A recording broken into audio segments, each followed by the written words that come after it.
বিসমিল্লাহির রহমানির রহিম। প্রিয় শিক্ষার্থীরা, তোমরা কেমন আছো? অনলাইন ক্লাসে তোমাদেরকে স্বাগতম। আজকে অনলাইন ক্লাসে দশম শ্রেণীদের জন্য রয়েছে সদৃশ্যতা। তার মানে সদৃশকোণী ত্রিভুজের যে উপপাদ্যগুলো আছে আমরা সেটা গতদিন করেছিলাম, তারই অংশ হিসাবে ধারাবাহিকতায় আমরা আজকে করব উপপাদ্য নাম্বার 35-এর সমাধান। প্রমাণ করার চেষ্টা করব আমরা উপপাদ্য 35। উপপাদ্য 35টি কি আছে চলো একটু দেখে আসি।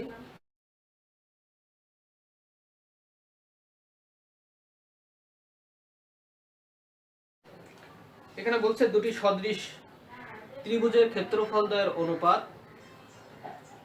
এদের যে কোনো দুই বাহুর অনুরূপ দুই বাহুর উপর অঙ্কিত বর্গক্ষেত্রের ক্ষেত্রফল দ্বয়ের অনুপাতের সমান। তার মানে বলছে দুটি সদৃশকোণী ত্রিভুজ। আমরা যদি দুটি সদৃশকোণী ত্রিভুজ আঁকি তাহলে যাদের ত্রিভুজ দুটি একটু ছোট বড় হইলেও কোনো সমস্যা নাই, কারণ সদৃশকোণী তার মানে কোণগুলো হবে সদৃশ। এখানে মনে করি আমি যদি বিশেষ নির্বাচনটা লিখি,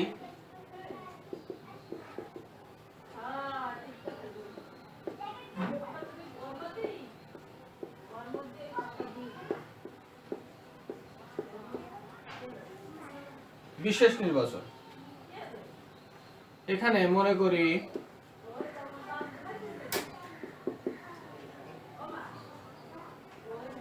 ত্রিভুজ এবিসি ও ত্রিভুজ ডিএফ, এই দুটো ত্রিভুজ সদৃশকোণী, তার মানে এদের সব কোণগুলো সমান। এদের এবং এদের অনুরূপ বাহু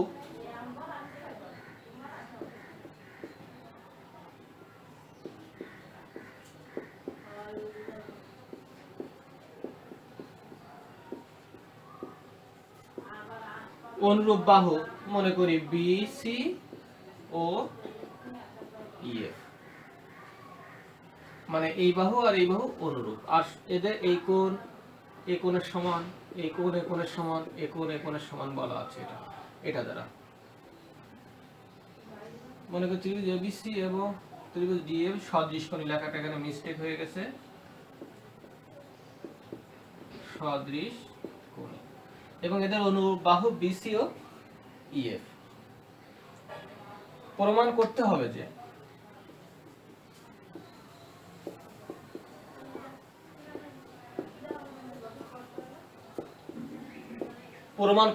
যে ত্রিভুজ এবিসি এর ক্ষেত্রফল, আমরা এটা দিয়ে যদি বোঝাই ত্রিভুজ এবিসি এর ক্ষেত্রফল ইসটু ত্রিভুজ ডিএফ এর ক্ষেত্রফল সমান, আমরা লিখব এখানে নিচে লিখি ত্রিভুজ এবিসি এর ক্ষেত্রফল ইসটু ত্রিভুজ ডিএফ এর ক্ষেত্রফল সমান এর যে অনুরূপ বাহু দুটির, তার মানে এখানে অনুরূপ বাহু বিসি, তাহলে বিসি বাহুর উপর অঙ্কিত, বলছে বিসি বাহুর উপর অঙ্কিত বর্গক্ষেত্রের ক্ষেত্রফল। তার মানে বিসি যদি একটা বাহু হয় বর্গক্ষেত্রে, তাহলে তার ক্ষেত্রফল আমরা জানি বর্গক্ষেত্রে এক বাহুর বর্গ, তার মানে বিসি এর স্কয়ার, এটার অনুপাত, এবং অনুরূপ বাহু ইএফ তার বর্গের অনুপাত, তার মানে তার স্কয়ার। অর্থাৎ আমাদের প্রমাণ করতে হবে ত্রিভুজ এবিসি এর ক্ষেত্রফল বাই ত্রিভুজ ডিএফ এর ক্ষেত্রফল সমান BC square by EF square. এটা প্রমাণ করার জন্য আমাদের একটুখানি বাড়তি একটা কাজ করে নিতে হবে। সব প্রমাণেই অঙ্কন করা প্রয়োজন হয় না, এই প্রমাণটা অঙ্কন করা দরকার, কারণ আমরা জানি সাধারণত উচ্চতার সাথে ক্ষেত্রফলের একটা বেশ সম্পর্ক আছে। আমরা একটু এই জন্য আমাদের এখানে উচ্চতা, ত্রিভুজের উচ্চতা বের করার দরকার। আমরা জানি উচ্চতা সমান না, আমরা জানি ক্ষেত্রফল সমান হাফ ইন্টু ভূমি গুণ উচ্চতা ত্রিভুজের। সেজন্য আমাদের একটু উচ্চতা বের করার দরকার। আমরা একটু অঙ্কন করে নেব।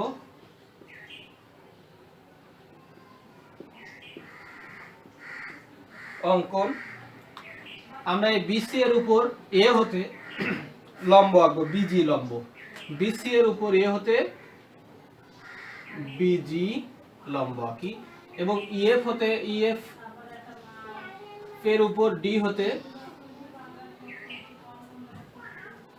ডি এইচ লম্ব আঁকি।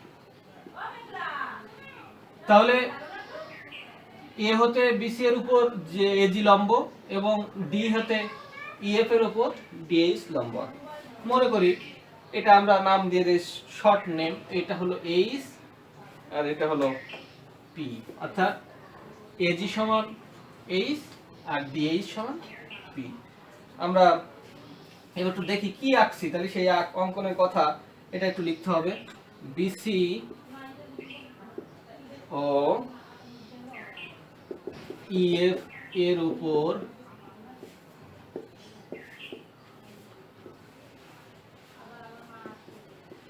যথাক্রমে এজি ও ডিএইচ লম্ব আঁকি, এজি ও ডিএইচ লম্ব আঁকি। তাহলে এটা একটু ধরে নিয়েছি, এটাও লিখে নিলে নেওয়া যায়। মনে করি এজি সমান এইচ এবং ডিএইচ সমান পি। এজি সমান এইচ এবং ডিএইচ সমান পি। আমাদের প্রমাণের সুবিধার্থে শর্ট নেমগুলো ওখানে ব্যবহার করা দরকার, তাই আমরা করতে পারি। এবার চলে যাই প্রমাণ।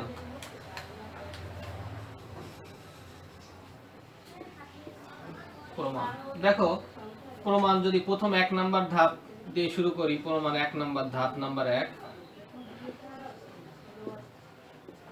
ধাপ 1, তাহলে কি হয়? 1 নাম্বার ধাপের প্রমাণে আমরা প্রথমে এই দুইটা ত্রিভুজকে যদি তাদের ক্ষেত্রফল নির্ণয় করতাম তাহলে কেমন হতো? ত্রিভুজ এবিসি, ত্রিভুজ এবিসি এর ক্ষেত্রফল কত হবে? ত্রিভুজ এবিসি সমান কি লেখা যায়? আমরা জানি হাফ ইন্টু ভূমি গুণ উচ্চতা। তার মানে ত্রিভুজ এবিসি এর ক্ষেত্রফল হাফ, ভূমি হলো বিসি এবং উচ্চতা হলো এজি। তার মানে half into BC into AG মানে এইচ।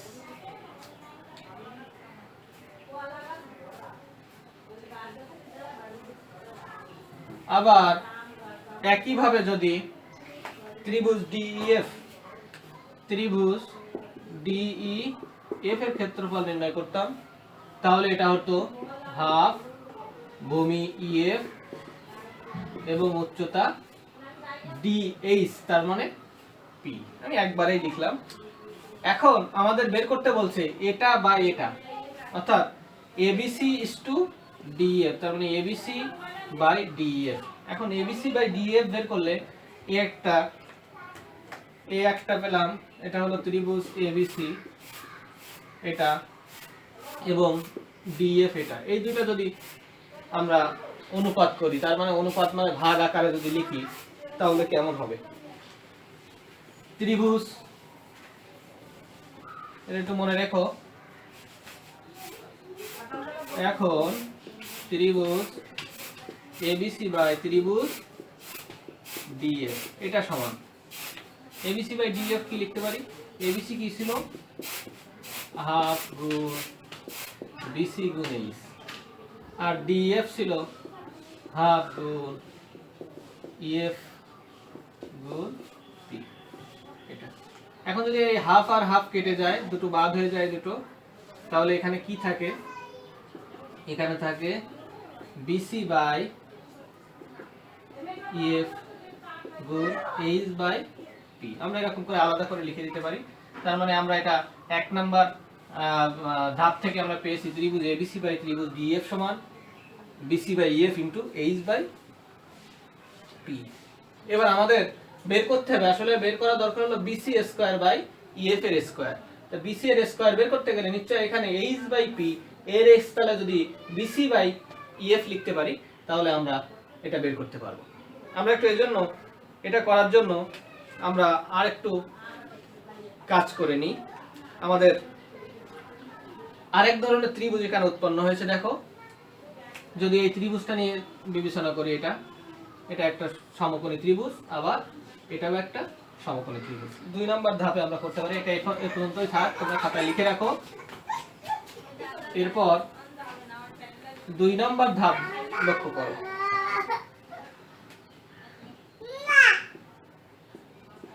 ধাপ 2 নম্বর ধাপে আমরা ওই দুইটা ত্রিভুজ নিয়ে কাজ করতে পারি। ত্রিভুজ এবিজি ও ত্রিভুজ ডিএফএ,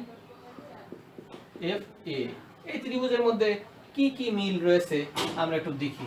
এখানে কোণ বি কোণ সমান কোণ এর কোণ ই কোণ। এ বিষয়ে কারো কোনো সন্দেহ থাকার কথা না, কারণ যেহেতু এবিসি এবং ডিএফ এই দুটি ছিল সদৃশ।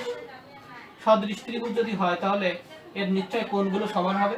সেই সূত্রে বি কোণ সমান ই কোণ। কোণ এজিবি সমান কোণ ডিএসি। এখানে এজিবি সমান কোণ ডিএসি কেন? এটা হলো এক সমকোণ। এক সমকোণ কেননা এটা ছিল বিসি এর উপর এজি এবং ইএফ এর উপর ডিএইচ লম্ব ছিল। এটা এক সমকোণ। এবং আরেকটা কোণ বাকি রয়েছে, সেটাও অলরেডি এই দুইটা যদি কোণ সমান হয়ে থাকে তাহলে অটোমেটিক্যালি এই কোণটা সমান হয়ে যাবে, অর্থাৎ বিএজি সমান কোণ ইডি। এই কোণটা অটোমেটিক্যালি অপার কোণ সমান। ত্রিভুজের যে কোনো 3 কোণের যদি দুইটা কোণ সমান হয় আরেকটা ত্রিভুজের, তাহলে অপর কোণটা অবশ্যই সমান হবে। সেই সূত্রে এটাও সমান। তাহলে আমরা দেখতে পারি এই দুইটা ত্রিভুজ অবশ্যই সদৃশ ত্রিভুজ বা সদৃশকোণী ত্রিভুজ। আমরা লিখতে পারি অতএব বা সুতরাং ত্রিভুজ এবিজি ও ত্রিভুজ, এখানে একটু লেখা একটু ভুল হয়েছে, এইচ হবে, এটা এইচ হবে না। ত্রিভুজ এবিজি ও ত্রিভুজ এ ডিইএইচ সদৃশ। তাহলে ত্রিভুজ এবিজি ও ত্রিভুজ ডিএইচ এই দুটো সদৃশ যদি হয় তাহলে আমরা কি লিখতে পারি? সদৃশ ত্রিভুজের বাহুগুলোর অনুপাত কি হয়? সমান হয়। তাহলে সদৃশ ত্রিভুজের বাহুর অনুপাত যদি সমান হয়ে থাকে তাহলে আমরা কি লিখতে পারবো দেখি। সদৃশ ত্রিভুজের বাহুগুলোর অনুপাত যদি সমান হয় তাহলে এই ত্রিভুজ আর এই ত্রিভুজের বাহুর অনুপাত সমান। তাহলে এর একটা বাহু হলো এইচ, তাহলে এর একটা বাহু এইচ, আর ঠিক এর সদৃশ অনুরূপ বাহু হলো পি। তাহলে এইচ বাই পি সমান আমরা লিখতে পারি এর একটা বাহু হলো এবি, এর একটা বাহু হলো ডিই, এবি বাই ডি। আবার আমাদের এইচ বাই পি মনে আছে, ধাপ 1 এ মান বসাতে হবে। এইচ বাই পি এর জায়গায় আমরা বসাতে চাই বিসি এবং ইএফ। তো এখন এখানে পেয়েছি এবি বাই ডিই, তাহলে এবি বাই ডি এর জায়গায় আমরা এবি বাই ডি যেখানে আছে এবি বাই ডি এর পরিবর্তে আমরা কি লিখতে পারি? BC by DE, BC by EF, BC by EF এটা লিখতে পারি। কেন লিখতে পারি একটু খেয়াল করো। প্রথমেই বলা ছিল ত্রিভুজ এবিসি এবং ত্রিভুজ ডিইএফ, এই দুইটা ত্রিভুজ এবিসি ও ত্রিভুজ ডিইএফ এই দুটো হলো সদৃশ। সদৃশ কোণ ত্রিভুজ যদি হয় তাহলে বাহুর অনুপাত কি হয়? সমান হয়। এখানে এবি হলো এই টোটাল ত্রিভুজের একটা বাহু, ডিই হলো এই টোটাল ত্রিভুজের একটা অনুরূপ বাহু, আবার বিসি এবং ইএফ এই দুটো অনুরূপ বাহু। তার মানে আমরা এইটুকুর জন্য আমরা এরকম লিখতে পারি প্রথম এটা। এর কারণ হলো যেহেতু ত্রিভুজ এবিসি ও ত্রিভুজ ডিইএফ সদৃশ, এই দুইটা ত্রিভুজ সদৃশ, তাই আমরা লিখতে পারি এটা সমান এটা। তার মানে আমরা লিখতে পারি এটা সমান এটা। অতএব লেখা যায় এইচ বাই পি সমান বিসি বাই ইএফ। এখন ধাপ 1 নাম্বার যেটা করছিলাম সেখানে মান বসিয়ে দিই।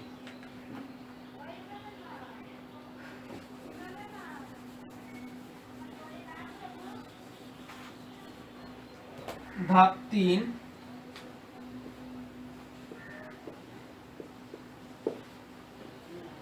ধাপ 1 ও 2 হতে এখানে ত্রিভুজ এবিসি বাই ত্রিভুজ ডিএফ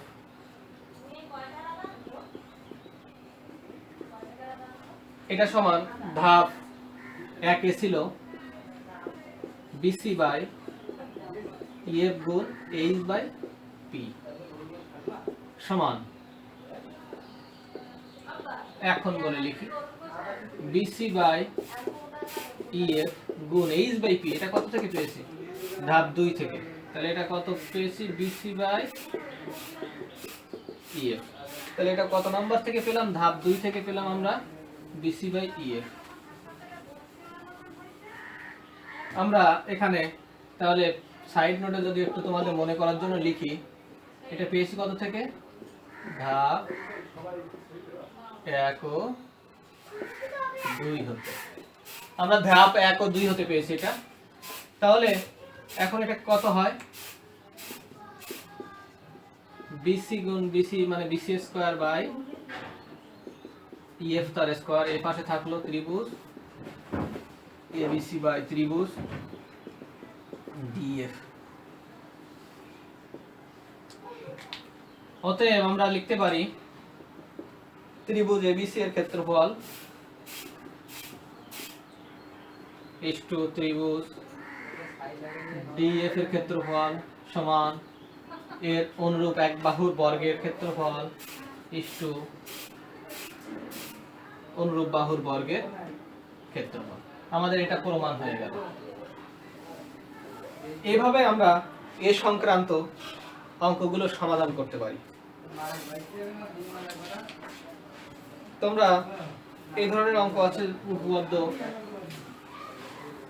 34 এবং অনুশীলনের কিছু অঙ্ক আছে, সেগুলো বাসার কাজ হিসাবে তোমরা করে ফেলবে। তোমাদের এই ধরনের অঙ্ক আছে অনুশীলনী 13, আমাদের এইচডব্লিউ থাকবে। এটা হলো 278 পৃষ্ঠা, তার মানে এটা 14.2 এর 14.2 এর